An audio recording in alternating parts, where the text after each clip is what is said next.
That would be a silly one. I mean, all of Kabbalah or just like specific parts? No. Oh, then what does that mean? I mean, there's some. I want reincarnation to be true. I mean, I like the idea of coming back. I wish I was conscious of my previous life. No one does completely everything bad, right? A broken clock is right twice a day.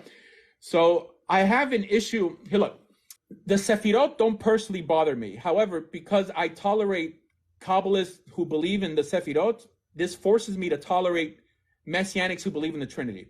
I view the Sefirot as more problematic than the Trinity, with the idea that God has sexual organs, and he has sex with himself in the sky.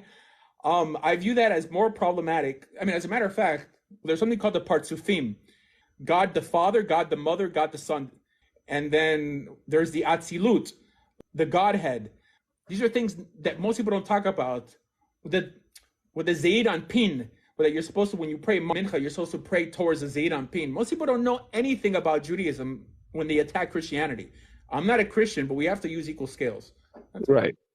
No, I haven't. I've heard a few of those things, but I haven't heard about what you were saying about God's sexual organs and whatever he was doing to himself in the sky. Wait. I mean, you're familiar with the notion of God having a penis. Yeah, I mean, Okay. it's that again, yeah, whatever that even means. The modern day Kabbalists will be like, don't take it literally, but the Arizon, all these guys did. I understand R.A. Kaplan's and stuff like that.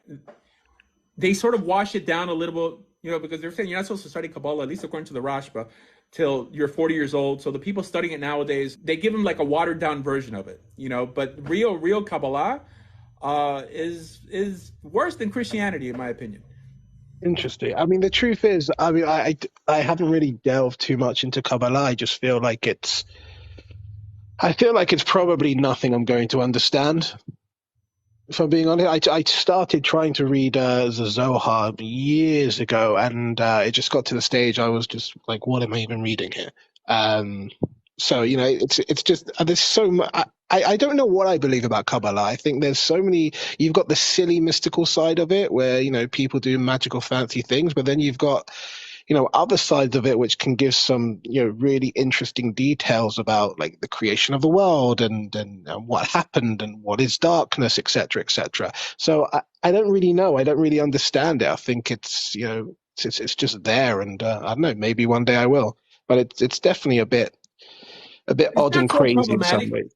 Uh, It's not really that problematic. I mean, there are midrashim in the Talmud that are also problematic, but nobody walks around saying that those midrashim are, like halacha l'moshe Sinai or something. While the Zohar, I mean, they believe it's like directly from God. So that's the problem. I mean, it's like Ein Yaakov, right? I mean, Ein Yaakov is a collection of midrashim that there's silly midrashim, Yeah. right? But yeah, it's when you start taking them seriously that the problem arises.